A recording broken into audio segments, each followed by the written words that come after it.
The little black girl approached the stranded billionaire with toy tools, but when she actually fixed his car, he was shocked, not knowing she inherited her genius from him, her father. Before we dive into the story, drop a comment below and tell us where you're watching from. Enjoy the story. The black Bentley Continental wheezed to a stop on Maple Street, steam rising from under its pristine hood like a dragon's dying breath. Marcus Wellington III stepped out, his $1,000 Italian leather shoes touching the cracked pavement of Detroit's East Side for the first time in his 34 years. The irony wasn't lost on him. The CEO of Wellington Industries, worth $3 billion, stranded in the very neighborhood his father had always warned him to avoid. He loosened his platinum tie, sweat beading on his forehead despite the October chill. His phone showed no signal, and the nearest service station was miles away. The meetings in downtown Detroit had run late, and now he'd taken a wrong turn trying to avoid traffic. His driver was off this week, and Marcus had insisted on driving himself, a decision he was rapidly regretting. "Mister, your car is sick." The small voice made him turn. A little girl, no more than 8 years old, stood behind him on the sidewalk. Her hair was braided with colorful beads that caught the streetlight, and she wore a faded purple dress with scuffed sneakers. In her small hands, she clutched a worn toolbox that looked almost comical against her tiny frame. Marcus glanced around the empty street, then back at the child. "Where are your parents, sweetheart?" "Grandma Rose is inside cooking dinner." She pointed to a narrow house with peeling paint but clean windows. "She says I can play outside until the streetlights come on. I heard your car making sad noises." Despite his frustration, Marcus found himself smiling. Sad noises? Like this. She made a wheezing sound that was surprisingly accurate. "Cars talk to you if you listen real good. Yours is saying its belly hurts real bad."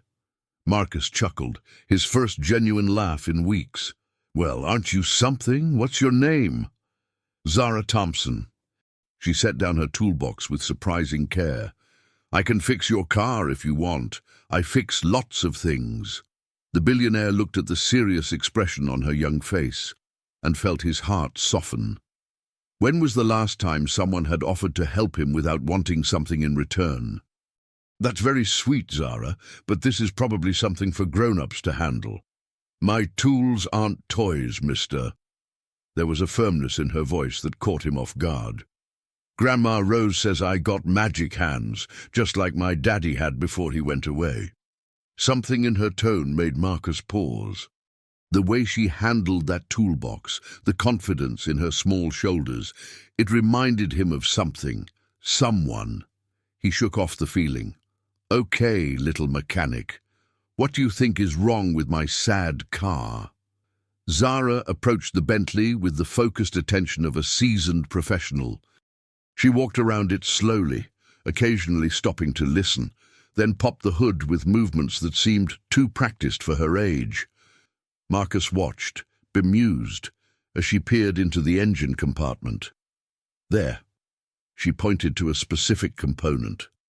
"Your radiator hose is loose, and your coolant reservoir is nearly empty. Easy fix." Marcus's jaw dropped. Those were exactly the symptoms his car's diagnostic system had been warning him about for the past week. Warnings he'd been too busy to address. "How did you—" But Zara was already opening her toolbox. Marcus expected to see plastic toys, maybe a toy wrench or two. Instead, he found himself staring at professional-grade tools, each one perfectly maintained and arranged with surgical precision. They were small enough for her hands, but undeniably real. "Zara, where did you get these?" "They were my daddy's. Grandma Rose says he was the best mechanic in all of Detroit before I was born." She selected a wrench with the confidence of someone who'd done this 1,000 times. He could fix anything, cars, trucks, even airplanes. She says I got his gift.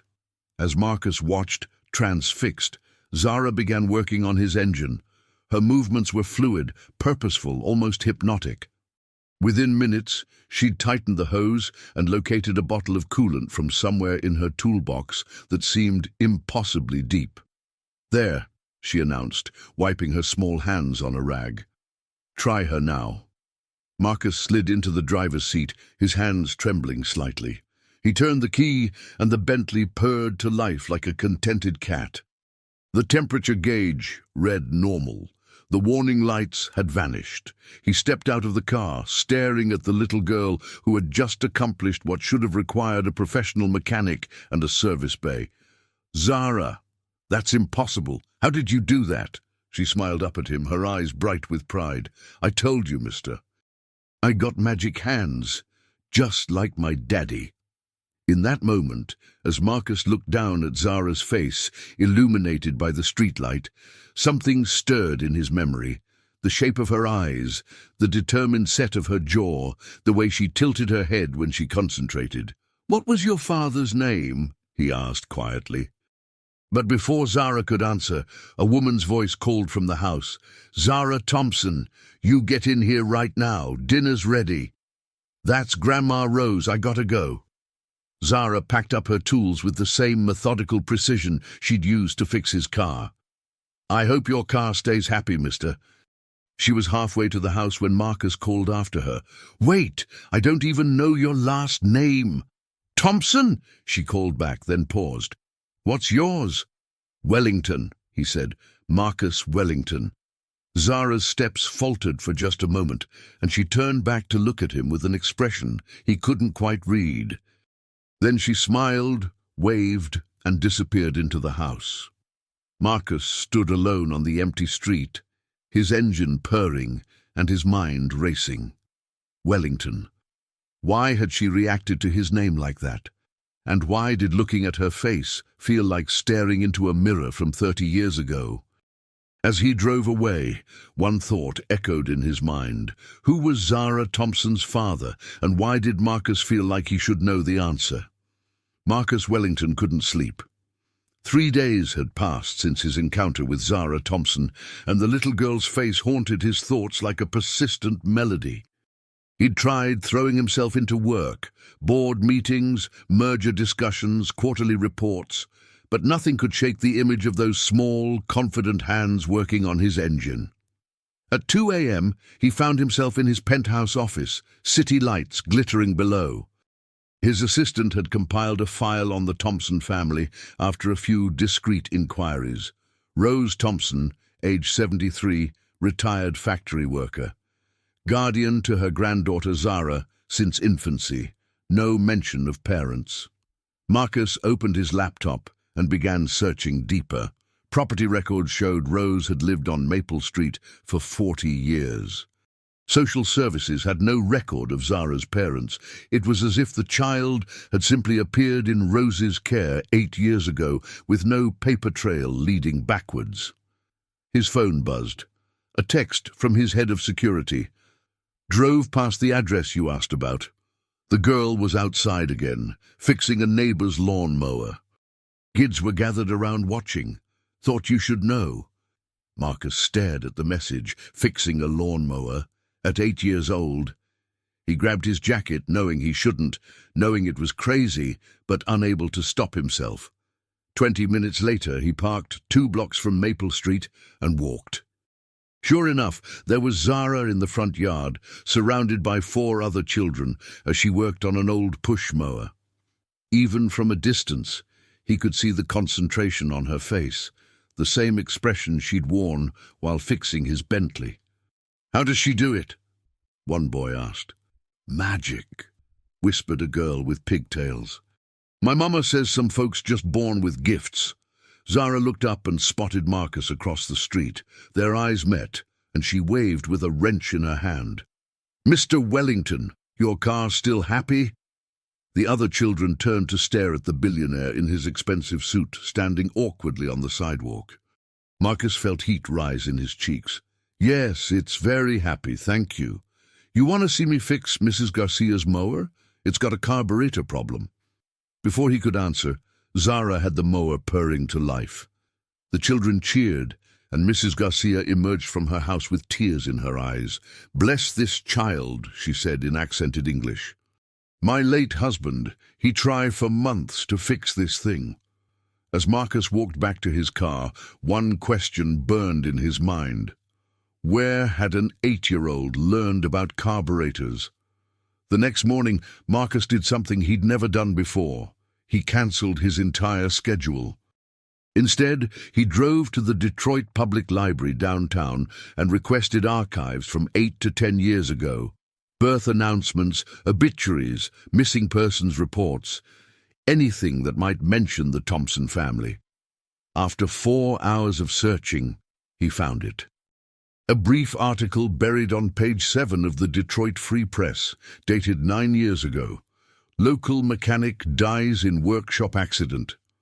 The victim, David Thompson, age 25, described as a mechanical prodigy who could make any engine sing. The article mentioned he'd been working on experimental engine designs before his death. Marcus stared at the small photo accompanying the article. David Thompson had been young, black, with gentle eyes and calloused hands. But it was the quote from his employer that made Marcus's blood run cold. David had magic in his hands.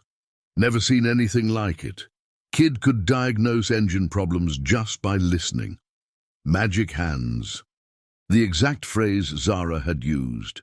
That afternoon, Marcus found himself parked outside Maple Street Elementary, watching children stream out of school.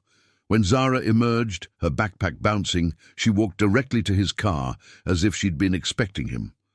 "Hi, Mr. Wellington. You lost again." "Actually, I was hoping to meet your grandmother." "Is that okay?"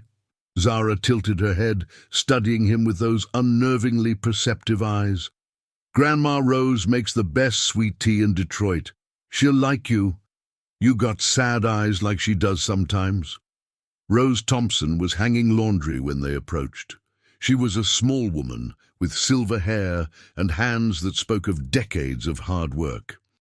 When she saw Marcus, her expression grew cautious. "Zara, baby, go inside and start your homework." "But Grandma Rose..." "Now, child." Zara reluctantly obeyed, but Marcus caught her peeking through the kitchen window. Rose dried her hands on her apron and fixed Marcus with a steady gaze. "You the man been asking questions about my family?" "Mrs. Thompson, I can explain. You some kind of social worker, reporter, because I got legal guardianship and that child ain't going nowhere." "No, Mum, I'm just curious about Zara's father, David Thompson. I read about the accident." Rose's expression softened slightly. "David was a good boy. Zara's got his gift with machines, that's for sure. But why's a man like you interested in my grandbaby?" Marcus hesitated. How could he explain the strange familiarity he felt when he looked at Zara? The nagging sense that he should know something he didn't. "She fixed my car the other night. I've never seen anything like it." "David could do the same thing," Rose said quietly. "From the time he was 5 years old, putting together toy engines like they was puzzles. Zara's the same way." She paused, studying Marcus's face. "You remind me of someone, Mr. Wellington. Can't place who." As Marcus left, Rose's words echoed in his mind. He reminded her of someone. But who? Marcus couldn't shake his obsession with the Thompson family. The next weekend, he found himself driving through Detroit's industrial district, following an address he'd found in David Thompson's employment records. The old automotive repair shop had been abandoned for years, its windows boarded, weeds growing through cracked pavement. But Marcus noticed something others might miss: fresh tire tracks leading to a side entrance. He parked and walked around the building, finding a door that had been recently oiled, despite its weathered appearance. Inside, his breath caught. The workshop had been meticulously maintained. Tools hung in perfect order, workbenches clean and organized. In the center sat a partially assembled engine, unlike anything Marcus had ever seen. Sleek, compact, with design elements that seemed decades ahead of current technology. "You shouldn't be here." Marcus spun around. Zara stood in the doorway, no longer the carefree child from the street. Her expression was serious, almost protective. "Zara, what is this place?" "My daddy's workshop. Grandma Rose brings me here on Saturdays. Says I need to learn about my inheritance." She walked to the engine with reverence. He was building something special before he died. Something that could change how cars work forever.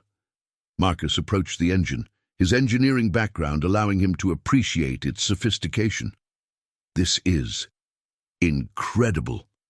The fuel efficiency alone would be revolutionary." "Daddy was going to make cars that didn't hurt the sky," Zara said simply. "Grandma Rose says that's why he died." "Some people didn't want him to finish." "What do you mean?" Zara's young face grew troubled. "The accident wasn't really an accident. Grandma Rose told me when I got older.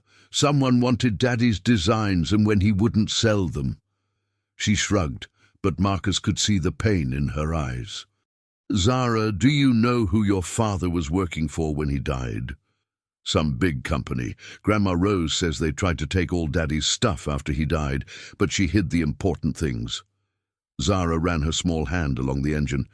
"She says when I'm old enough, it'll be my job to finish what Daddy started."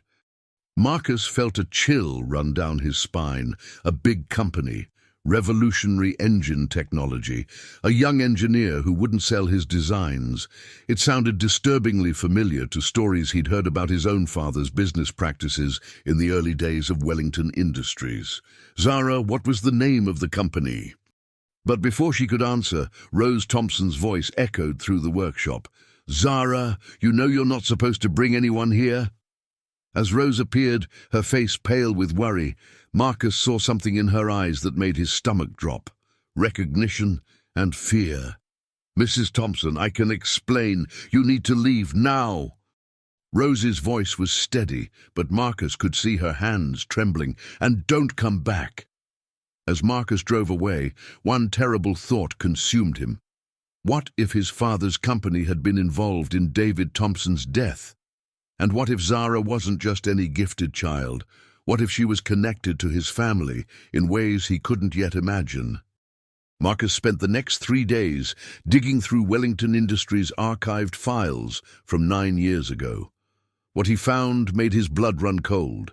Contracts with automotive companies, patents for experimental engine technology, and buried deep in legal correspondence, payments to silence families of industrial accidents. One name appeared repeatedly, David Thompson, listed as a consulting engineer who had declined to renew his contract. The dates matched perfectly with the newspaper article about his death. That night, Marcus sat in his father's old office, staring at a photograph on the wall, Wellington Industries board meeting from 10 years ago. His father, stern and imposing, surrounded by executives, and there, in the corner of the photo, barely visible, a young black man in work clothes, holding what looked like engine blueprints. Marcus grabbed a magnifying glass. The resemblance was unmistakable. David Thompson had been in his father's building, had worked with Wellington Industries. And shortly after, he was dead. Marcus's hands shook as he opened his father's personal safe, using the combination he'd memorized as a child. Inside, among legal documents and financial records, he found a folder marked Thompson Project, Confidential. The files painted a horrifying picture. David Thompson had developed revolutionary engine technology that would have made traditional automotive manufacturing obsolete. Wellington Industries had tried to buy his patents. When David refused to sell, citing environmental concerns and wanting to maintain control over his work, the company had used more aggressive tactics. The final document in the folder was a handwritten note in his father's distinctive script. "Thompson problem resolved. Technology secured. Ensure family silence maintained." Marcus felt sick. His father had ordered David Thompson's death. But there was something else, something that made his chest tighten with a different kind of dread. Clipped to the back of the folder was a photograph. David Thompson with a young woman at what looked like a company party. She was beautiful, with kind eyes and a bright smile. Marcus knew that face. He'd seen it before. But where? Suddenly, a memory crashed over him like a wave. 9 years ago, a company charity gala. He'd been 25, rebellious, angry at his father's business practices. He'd met a woman that night, a social worker named Angela, who'd been volunteering at the event. They'd talked for hours about change, about making the world better, about having children who would grow up in a cleaner world. He'd spent one passionate night with her, then lost her number when his phone was stolen the next day. He'd tried to find her, but Angela was a common name, and he'd had only her first name and profession to go on. Now, staring at the photograph of David Thompson with the same woman, Marcus felt the pieces clicking into place with terrifying clarity. Angela had been David's girlfriend. She'd been pregnant when David died. And Marcus had been with her just weeks before David's death. His hands trembling, Marcus calculated dates, timelines, possibilities. Zara was 8 years old. David had died 9 years ago. Marcus had been with Angela 9 years and 1 month ago. The workshop, the magic hands, the way Zara looked at him with such familiarity, the shape of her eyes when she concentrated. "Oh, God," Marcus whispered to the empty office. "She's mine." Marcus didn't sleep for 3 days. Every time he closed his eyes, he saw Zara's face, heard her voice calling him Mr. Wellington, felt the weight of a truth that could destroy everything he thought he knew about himself.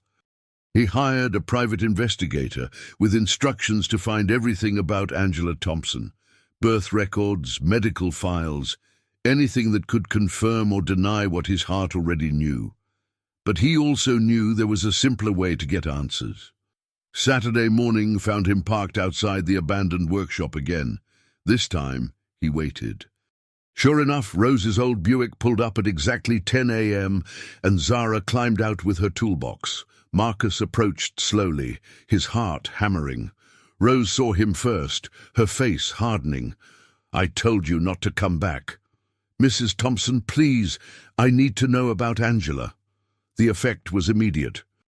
Rose went completely still, and Zara looked up from her toolbox with sudden attention. "You knew my mama?" Zara asked quietly. Marcus knelt down to her level, studying her face with new eyes. Now that he was looking for it, the resemblance was undeniable. The shape of her nose, the way her eyebrows arched when she was curious, the determined set of her jaw, all Wellington family traits he'd seen in photographs of himself at her age. "What happened to your mother, Zara?" "She died when I was born," Zara said matter-of-factly. "Grandma Rose says she was the kindest person in the whole world. She loved my daddy very much." Rose's voice was sharp with warning. "Zara, go inside the workshop, now."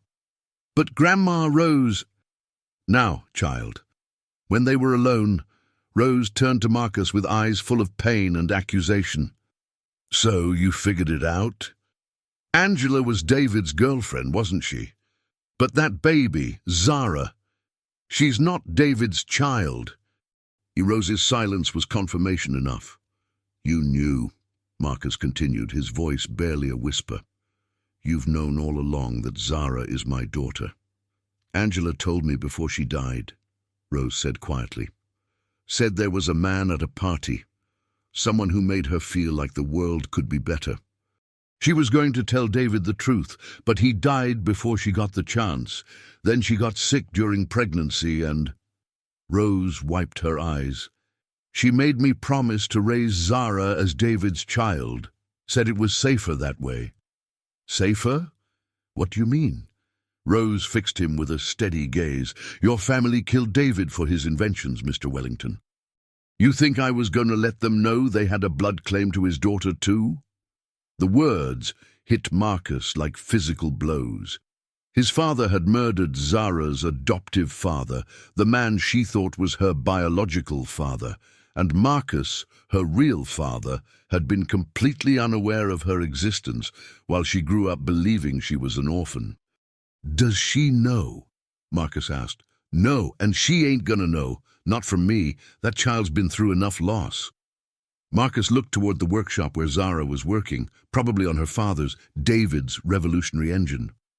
His daughter, inheriting genius from both men who had shaped her life, the mechanical brilliance of the man who'd raised her in spirit, and the engineering mind of the biological father who'd never known she existed. "I want to help her," Marcus said. "I want to be part of her life." Rose laughed bitterly. "Help her? Your family destroyed everything that child should have had.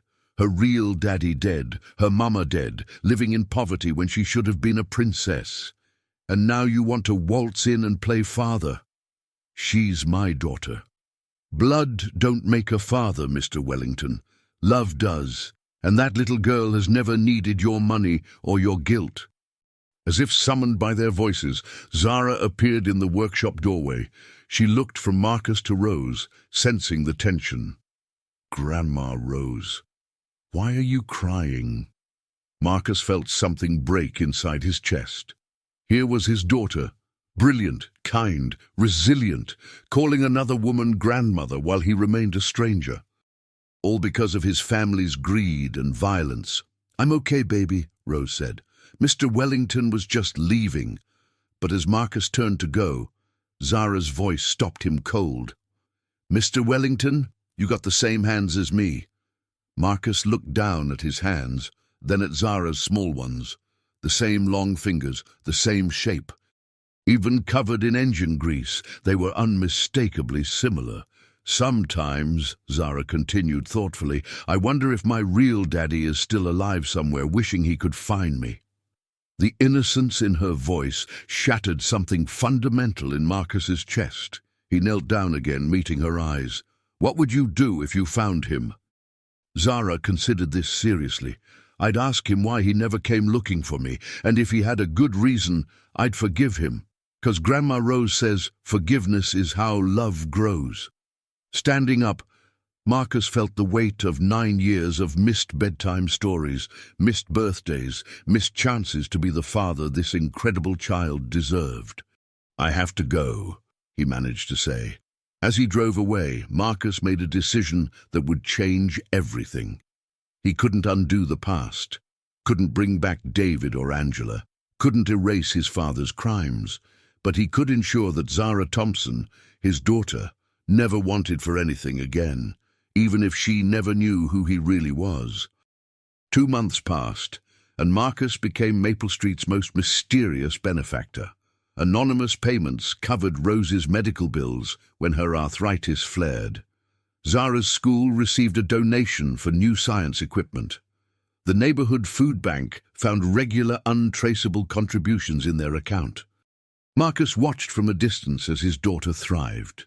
Through careful observation, he learned her routines, her favorite subjects, her friends. Zara loved mathematics and science, devoured books about inventors, and spent every free moment in David's workshop, slowly bringing his revolutionary engine closer to completion. But Marcus wasn't the only one watching. On a cold November morning, a black sedan parked across from Zara's school. The man inside took photographs with a telephoto lens, focusing on the little girl with the serious eyes and grease-stained fingers. When Marcus's security team reported the surveillance, his blood turned to ice. That afternoon, Marcus confronted his cousin Richard Wellington, the current CEO of Wellington Industries. Richard's corner office overlooked downtown Detroit, its walls lined with patents and acquisition certificates. "Enjoying your charitable phase, Marcus?" Richard asked without looking up from his computer. "Interesting how you've developed such concern for certain neighborhoods." "What do you want, Richard?" "Grandfather's files make for fascinating reading, especially the Thompson project. Amazing how some problems from the past have a way of resurfacing." Marcus kept his expression neutral, but inside, alarm bells rang. "I don't know what you're talking about." "Really? Because I have photographs of you visiting a particular workshop in the industrial district and spending time with a particular family on Maple Street." Richard finally looked up, his smile cold. "The Thompson girl has grown up to be quite remarkable, hasn't she?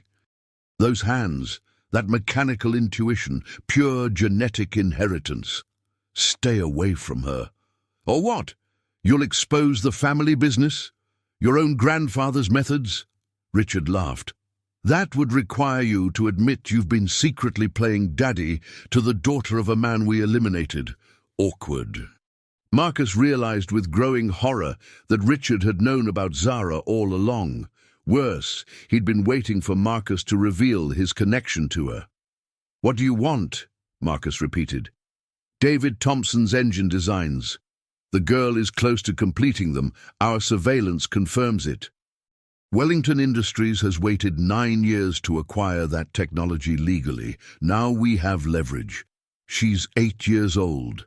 She's a Thompson, and now apparently a Wellington. That makes her our responsibility and our asset." That evening, Marcus sat in his car outside Zara's school, watching her walk home with Rose. His phone buzzed with a text from Richard. "Family dinner Sunday. Bring your appetite for discussion about our newest acquisition." Marcus realized he'd played right into Richard's hands. By investigating his connection to Zara, by trying to help her family, he'd exposed her to the very people who'd killed David Thompson. The family dinner wasn't an invitation, it was a threat. Marcus spent Saturday preparing for war. He hired private security, liquidated assets, and called in favors from contacts his family didn't know about. But as Sunday approached, he realized he needed allies who understood the real stakes. That evening, he knocked on Rose Thompson's door. Rose opened it with suspicion hardening her features. "You got some nerve showing up here after all this time." "Mrs. Thompson, we need to talk. Zara is in danger." "She's always been in danger. From your family. Please, may I come in?" Rose reluctantly stepped aside. The small house was warm and clean, filled with photographs of Zara and David. The smell of Sunday dinner lingered in the air. "Zara's at her friend Maya's house," Rose said. "Speak your piece." Marcus explained about Richard's surveillance, the threats, the family dinner that was really an ultimatum. As he talked, he watched Rose's face go through stages of fear, anger, and finally, grim determination. "So they know," she said quietly. "About my connection to Zara, yes, but not necessarily about everything. About you being her father." "I don't think so, not yet." Rose was quiet for a long moment. "You know what that child asked me yesterday? She asked if she'd ever have a daddy who'd love her the way David loved me. Said she dreams about him sometimes, not David, but someone else. Someone with kind eyes and strong hands who reads her stories about inventors." Marcus felt his heart clench. "Rose, don't you dare start crying in my living room, Marcus Wellington. We got bigger problems than your guilty conscience." "What do you suggest we do?" Rose stood up and walked to an old secretary desk in the corner. She pulled out a thick folder and handed it to Marcus. "These are David's complete engine designs. The real ones, not the incomplete version in the workshop." Marcus opened the folder and gasped. The technical drawings were beyond revolutionary. They represented a complete paradigm shift in automotive technology. Engines that ran on hydrogen, produced zero emissions, and could be manufactured for a fraction of current costs. "This technology would put Wellington Industries out of business," Marcus said. "That's why they killed David, and that's why they want Zara." Rose met his eyes. "But here's what they don't know.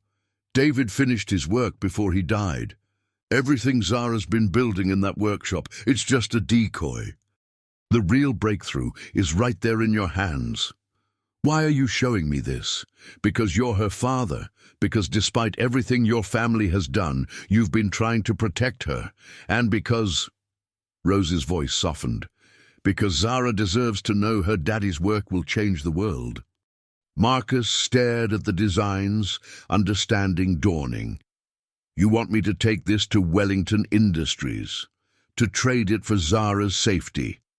I want you to decide what kind of man you're gonna be, the kind who protects his family's business interests, or the kind who protects his daughter. The weight of the decision settled on Marcus's shoulders. With these designs, he could save Wellington Industries, preserve his family's empire, and buy Zara's safety. But he'd also be profiting from the murder of the man who'd been more of a father to her than he'd ever been. There's a third option, Marcus said slowly. What's that? We don't give Wellington Industries anything.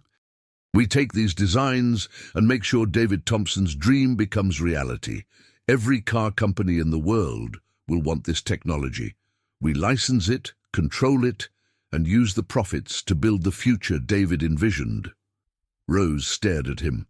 You'd go against your own family. They're not my family anymore. The moment they threatened Zara, they became my enemies. For the first time since he'd met her, Rose Thompson smiled at Marcus Wellington. Now, you're starting to sound like a daddy.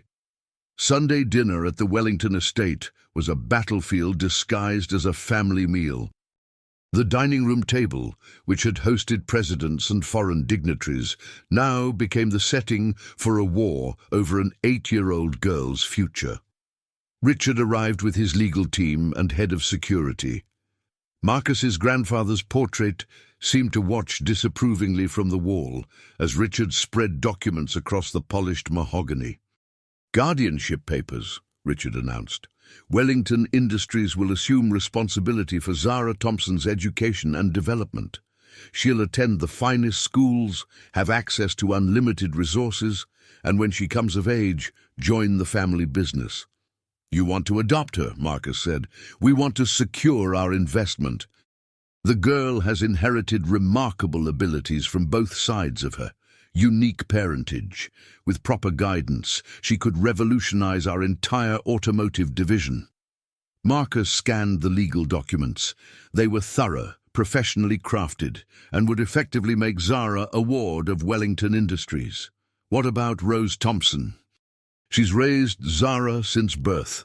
Mrs. Thompson will receive generous compensation and regular visitation rights. The child will be well cared for. In a corporate boarding school, isolated from everyone she's ever loved. Richard's smile never wavered. Marcus, you seem to be taking this personally. One might wonder why you're so invested in the welfare of a random child from the inner city. The threat was clear. Marcus realized Richard was fishing, trying to get him to admit his connection to Zara. Any sign of excessive concern would confirm Richard's suspicions about paternity. I believe in protecting innocence from family business. How noble, but impractical. Richard's expression hardened. The Thompson girl will come into our custody, willingly or otherwise. The only question is whether you want to be part of the solution, or removed as an obstacle. Marcus felt the familiar weight of his father's sins pressing down on him. Wellington Industries had built its empire on exactly these kinds of threats, these ruthless calculations of human worth versus corporate value. I need time to consider this. You have until tomorrow morning. After that, we proceed without your consultation. As the meeting ended, Marcus's phone buzzed with a text from Rose. Zara's asking questions, says she had a dream about men in black suits taking her away from me. That child has always been sensitive to danger. Driving home, Marcus realized he was out of time. Richard would move on Zara tomorrow, and once Wellington Industries had custody, she'd disappear into the machinery of corporate control. She'd grow up believing her value lay only in her ability to generate patents and profits. Unless Marcus acted first. That night, he made 3 phone calls. The first was to his lawyer, instructing him to begin liquidating Marcus's entire fortune. The second was to a trusted contact in family court, asking for emergency custody proceedings. The third was to Rose Thompson. Mrs. Thompson, it's Marcus. How quickly can you and Zara be ready to travel? Travel where? Somewhere my family can't find you, at least until I can establish legal guardianship. There was a long pause. You're talking about kidnapping. I'm talking about protecting my daughter. Another pause. Your daughter? Yes, it's time Zara knew the truth about who her father is, and it's time I started acting like one. At 3 a.m., Marcus sat in Rose Thompson's living room while Zara slept upstairs, unaware that her world was about to change forever. He'd been awake for 36 hours, running on coffee and desperation, but his mind had never been clearer. You sure about this? Rose asked for the 10th time. She deserves to know. And she deserves to choose her own future. Rose nodded slowly. I'll wake her up. Mrs. Thompson, Rose. Before you do, I need you to know something. Whatever happens next, thank you. For raising her, for protecting her, for loving her when I didn't even know she existed. You've been the parent she needed, and I'll never be able to repay that. You don't repay love, Marcus. You just pass it forward. 5 minutes later, Zara appeared at the top of the stairs in her pajamas, rubbing sleepy eyes. Grandma Rose, why is Mr. Wellington here so late? Come sit with us, baby, we need to talk. Zara padded down the stairs and curled up next to Rose on the couch, looking curious but not afraid. Even at 8 years old, she had an acceptance of life's surprises that spoke to her resilient spirit. Marcus knelt in front of her, meeting her eyes at her level. Zara, do you remember what you said about wondering if your real daddy was still alive somewhere? Uh-huh. What if I told you he was? What if he was closer than you thought? Zara's eyes grew wide. Did you find him? Is he coming to meet me? Marcus's throat constricted. Sweetheart, your real daddy has been trying to find you for a very long time, and when he finally did find you, he discovered the most amazing little girl in the whole world. Where is he? Marcus reached out and gently took her small hands in his larger ones. He's right here, Zara. I'm your father. I'm your... The silence that followed seemed to stretch for eternity. Zara stared at him, processing, her brilliant mind working through the implications. Marcus could see her putting pieces together. His questions about David, his visits to the workshop, the way he looked at her. But my daddy's name was David Thompson. David was a wonderful man who loved your mother very much, Rose said gently. But your biological father is Marcus. Your mama met him at a party and they created you. Zara looked back and forth between them. So David wasn't really my daddy. David loved you like you were his own, Marcus said carefully. He wanted to be your father, and in every way that matters, he was. But biologically, you're my daughter. Why didn't you know about me? Marcus felt the weight of 9 years of absence in that simple question. Your mother died before she could tell me about you. I've only known for a few weeks, and I've been trying to figure out how to be the father you deserve. Zara was quiet for a long moment, her young face serious. Then she asked the question that shattered Marcus's heart. Do you want to be my daddy? More than anything in the world. Even though I'm not fancy like you. Even though I live on Maple Street and my clothes are from the thrift store. Marcus pulled her into his arms, feeling her small body against his chest. Zara Thompson, you are the most incredible person I've ever met. You're brilliant, kind, brave, and talented in ways that amaze me every day. I would be honored to be your father. Will I have to leave Grandma Rose? Never. Rose will always be your grandmother, and this will always be your home if you want it to be. Zara pulled back to look at him. Are you rich? Despite everything, Marcus laughed. Yes, sweetheart, I'm very rich. Good. Then you can help Grandma Rose fix the roof. And maybe get me better tools for the workshop. Marcus felt tears streaming down his face as he hugged his daughter. Anything you want. But their reunion was interrupted by a sound that made Marcus's blood freeze. Cars pulling up outside. Multiple cars, with the quiet purr of expensive engines. Rose peered through the curtains. 3 black sedans, men in suits getting out. Richard had moved faster than expected. Marcus had miscalculated, and now his daughter was trapped. "Zara," Marcus said urgently, "we need to leave, right now." "Are those the bad men from my dream?" "Yes, but I won't let them hurt you." Ashupt. As flashlight beams swept across the front yard and heavy footsteps approached the porch, Marcus realized the final confrontation had come sooner than he'd planned. But looking at Zara's face, his daughter's face, he felt something he'd never experienced before. The fierce, protective love of a father who would do anything to keep his child safe. "Grandma Rose, is there a back way out?" "Through the kitchen to the alley. But Marcus, they'll have men back there too." "Then we go through them." The front door exploded inward just as Marcus scooped Zara into his arms and ran toward the kitchen.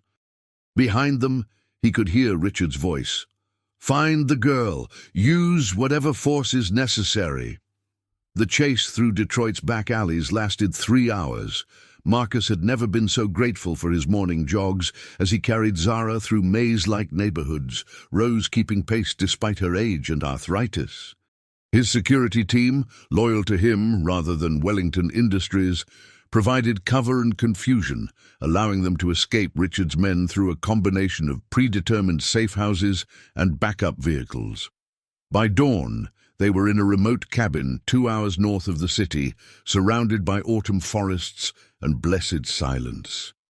Zara had fallen asleep in the car, exhausted by the night's revelations and escape. Now she lay on the cabin's couch, covered by Marcus's jacket, looking impossibly small and vulnerable.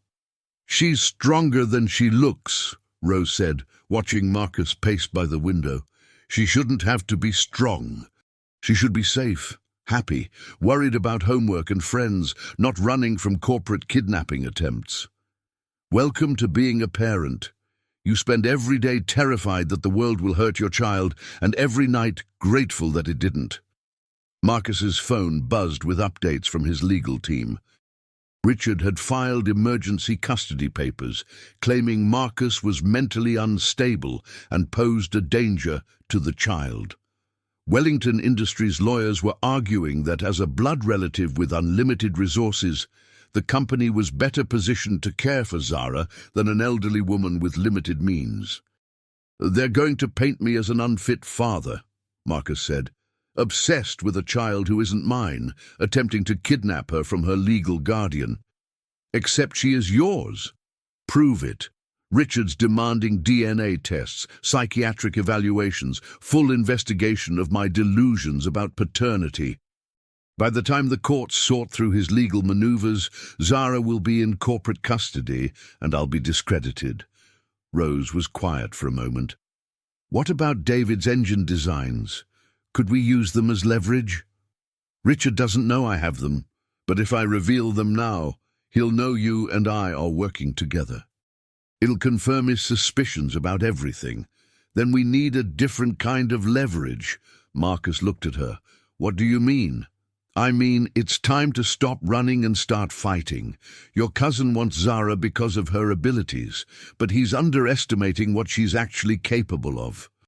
Wide, as if summoned by their conversation, Zara stirred on the couch. She sat up, blinking in the morning light streaming through the cabin windows. "Daddy!" The word came naturally, as if she'd been saying it her whole life. Marcus felt his heart skip. "Right here, sweetheart. I've been thinking about the bad men who came to our house. They want me because of what I can build, right? How did you—" "I'm 8, not stupid." Zara's matter-of-fact tone reminded Marcus painfully of Rose. "They think they can use me to make money, but they don't understand the most important thing." "What's that?" Zara smiled, and for a moment she looked older than her years. "David's engine wasn't just about cars. It was about power, real power, the kind that changes everything." She stood up and walked to Marcus, taking his hand. I know where David hid the real blueprints. Not the ones Grandma Rose showed you. Those are just part of it. The complete plans for something that could revolutionize how the whole world gets energy. Marcus exchanged glances with Rose. Zara, what are you talking about? David didn't just invent a better car engine. He invented a way to create unlimited clean energy from hydrogen. Cars were just the beginning. With his technology, you could power cities, countries, everything. The implications hit Marcus like a physical blow. If Zara was right, David Thompson hadn't just created automotive innovation, he'd solved the global energy crisis. No wonder Wellington Industries had killed him. The technology wasn't worth millions, it was worth trillions. Where are these blueprints? Safe. David made me memorize the location before he died, in case something happened to Grandma Rose. He said someday, when I was old enough, I'd have to decide what to do with them. Zara looked out the cabin window at the forest beyond. I think I'm old enough now. Marcus knelt down to her level. Zara, what you're describing, it would change the balance of power in the entire world. Governments would go to war over technology like that. I know. That's why David hid it. He said the world wasn't ready yet, but maybe. She looked at Marcus with those wise, ancient eyes. Maybe, with the right daddy to help me, it could be ready now. As Marcus stared at his 8-year-old daughter, this brilliant, brave child who held the key to humanity's energy future, he realized the stakes were far higher than he'd imagined. Richard's pursuit wasn't just about corporate profits or family control. It was about who would control the technology that could save or destroy the world. And standing between global catastrophe and hope was a little girl who'd learned to trust the father she'd known for less than 24 hours. What do you need me to do? Marcus asked. Zara smiled. Help me finish what David started, and teach those bad men that you don't mess with a Thompson or a Wellington. The confrontation came at dawn, in the place where it all began, David Thompson's workshop. Marcus had chosen the location deliberately, knowing that Richard would never be able to resist the symbolism of claiming David's technology in the very place where it was created. Zara stood in the center of the workshop, small hands resting on David's completed engine, looking impossibly calm for an 8-year-old about to face down one of America's most powerful corporations.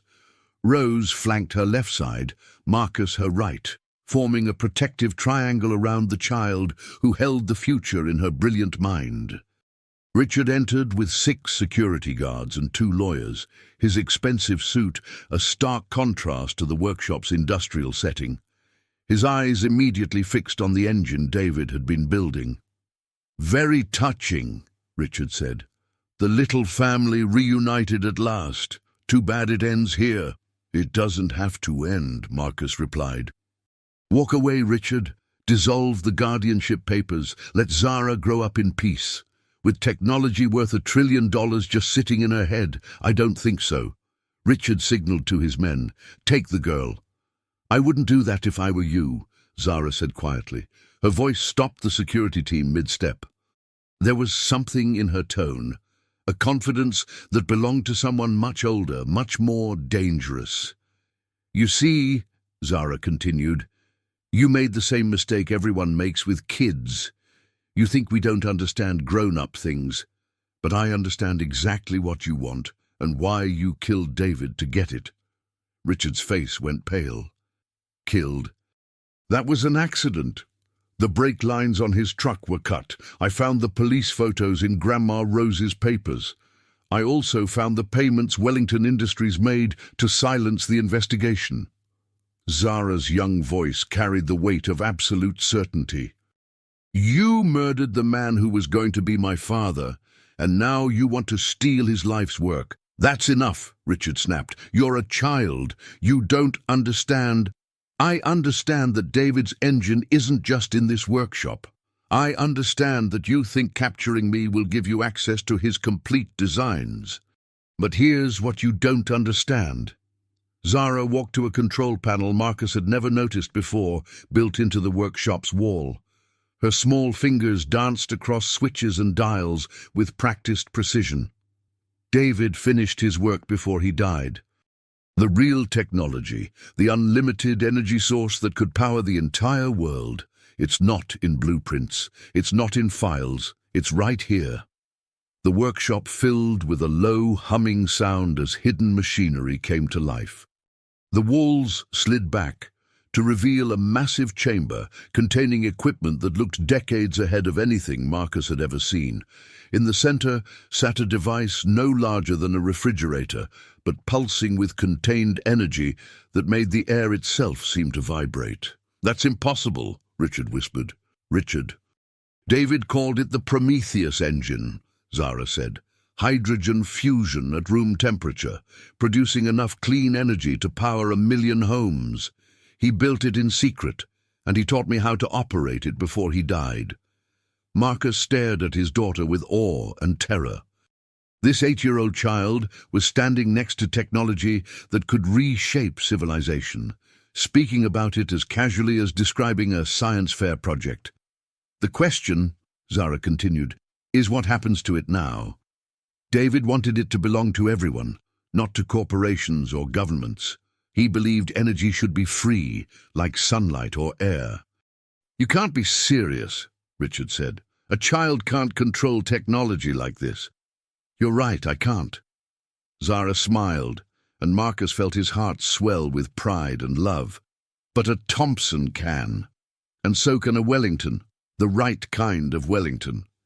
She turned to Marcus. "Daddy, do you remember what you asked me in the cabin?" "You asked what I needed you to do." Marcus nodded, unable to speak. "I need you to help me give David's gift to the world. Not through Wellington Industries, not through any corporation, through a foundation that will license the technology freely, ensuring it's used to heal the planet instead of making rich people richer." "Zara," Marcus managed to say, "do you understand what you're asking?" "I'm asking you to choose between being a Wellington and being my father." The silence stretched between them. Marcus could feel Richard's eyes on him, could sense the security team tensing for action. Behind him stood Rose, the woman who'd raised his daughter with more love and wisdom than his entire family had ever shown. And in front of him stood Zara, brilliant, brave, beautiful Zara, waiting to see if the man who'd helped create her would help her change the world. Marcus walked to the Prometheus engine and placed his hand on its smooth surface. He could feel the contained power humming beneath his palm, energy that could end poverty, reverse climate change, and give humanity a chance at a sustainable future. "I choose father," he said simply. What happened next would later be called the Wellington Rebellion. Marcus transferred his entire fortune to the newly created Thompson-Wellington Foundation, with Zara as its primary beneficiary, and David Thompson posthumously named as its founding visionary.